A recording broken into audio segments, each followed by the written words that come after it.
Good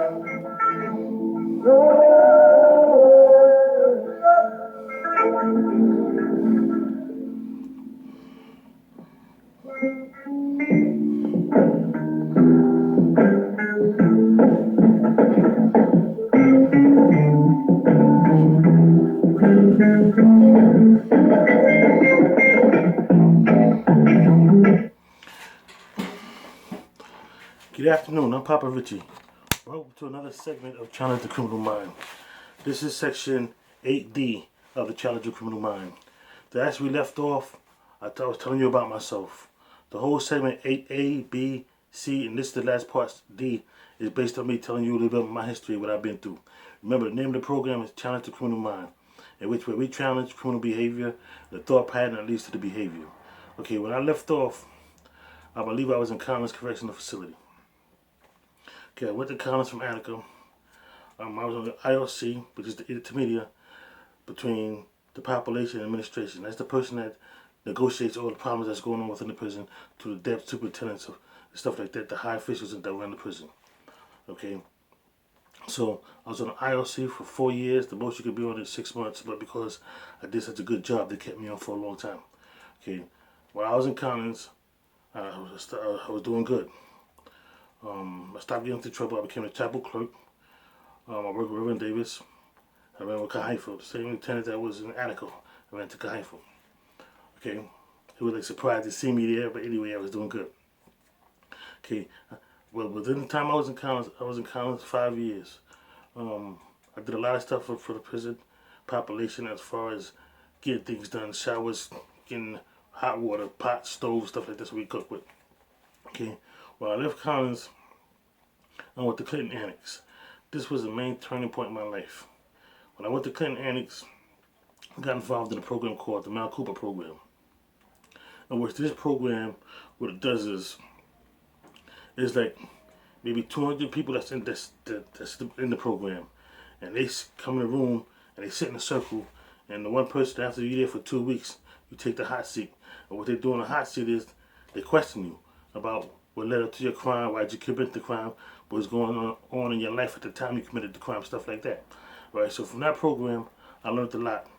That's when that was like another turning point in my life where I really came to do a moral inventory of myself and realize the way I was thinking was wrong. Um, one person that really helped me with that was Miss Sweetie. She's one of the psychologists that run the program, and I went to 6 parole boards. I went to 2 parole boards there.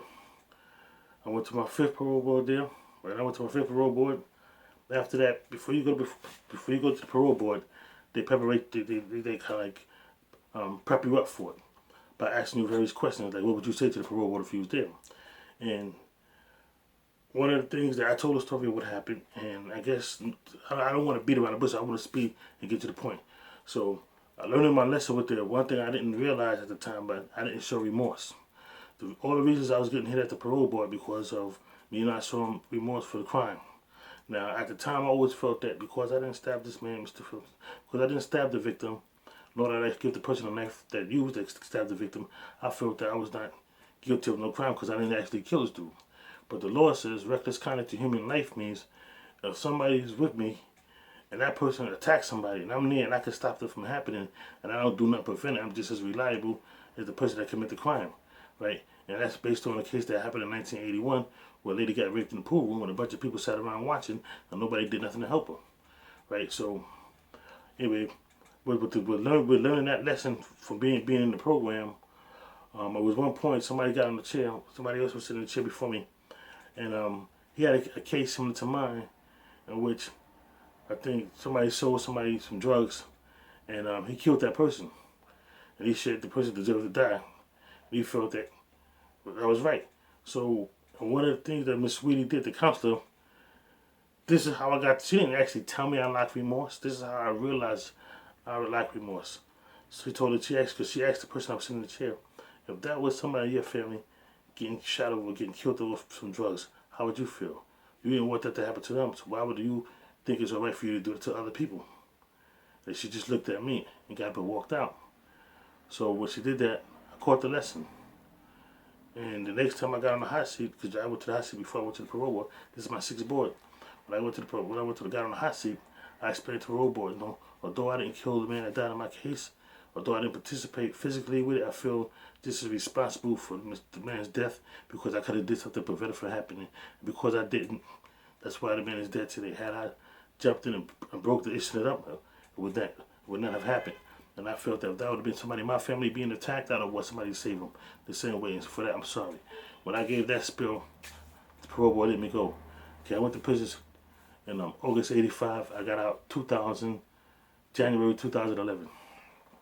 Okay, now I'm telling you all this. The purpose of me telling you about my prison and about my background, so you get a little insight about me. So when I start talking on various subjects, you understand that not only do I know what I'm talking about, but I have experienced a lot of the stuff that I'm talking about. And for me, prison was a horrible experience, but I walked out of there without a cut scratch on me. I mean, I got some bruises for fighting police, but I got no stab wounds or no cut wounds. Because I only had one fight with a prisoner my whole time in prison, because I didn't have beef with prisoners. You don't got nothing. I don't gamble. I don't mess with homos. I don't use drugs. So there's nothing that we got in common for me to deal with the regular prisoners about. Okay.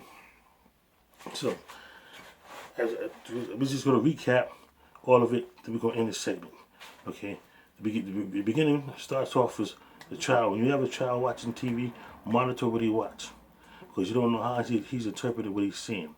And that's the moral of the childhood, as I told you in 8A, the first part where I told you as a little kid, I used to watch stuff on TV. I used to emulate the bad guys. I never liked the police, I never liked the good guys. And that behavior just escalated throughout time. Through the time I was a teenager, went with the hoodlums, through the time I went to prison, through the time I was still in prison, to the time I got ready to get out of prison. All that time I had that same criminal mentality because I never got rid of it. I never dealt with it as a child. So as a child, as a grown-up now, I've dealt with all those situations. Like in, if you go to video, I think it's video 6. No, excuse me, video 7. In video 7, I break down childhood just in general. Sometimes when you go through certain things, or you might be bullied or something, you put that nice kind child to the side and become this bad guy to defend yourself. That way nobody can abuse you like that no more. But every now and then, when you do grow up and you feel safe again, you gotta go back and get that kid out of that place you buried him in and bring him to adult and talk to him and coach him, cultivate him to become an adult. I'm not gonna repeat the whole phrase, but you can go back into video 7 and see that. Okay, back to the topic at hand. Okay, this program again is Challenge the Criminal Mind. What we're doing is just challenging the criminal thoughts behind the behavior. You know, a crazy criminal thought right now is that you got this man, Donald Trump. To me, he's a clown. He wants to run for president. He wants to build this wall in China and have the Chinese have somebody pay for it. Of course, he's going to lead us to the war, because I doubt the Chinese are going to want to give up their money, pay for a war. I mean, the Mexicans want to pay for a war when they want to come over here. They're going to pay for a war so they can't come over here. That don't make much sense. And what's more disturbing is when you get the next president, whatever president comes after him, they're going to knock that wall down anyway. So why waste the time? He's just a waste of breath. Okay, moving right along. I just basically want to touch on a little bit about my childhood and what I've been through for the past, my history. So now that you know a little bit about me, that's going to end this segment. On the next segment is going to be segment 9. We're going to go in about everything that's going on in society in segment 9. Until that time, y'all peace out. Y'all be cool and have a nice day. And remember, stay safe, stay away from drugs. If you know you're going to drink, don't drive. If you know you're going to drive, don't drink. Right? Because we promoting a better way of living, a peace, love, and harmony, where people don't have to commit all kinds of heinous crimes.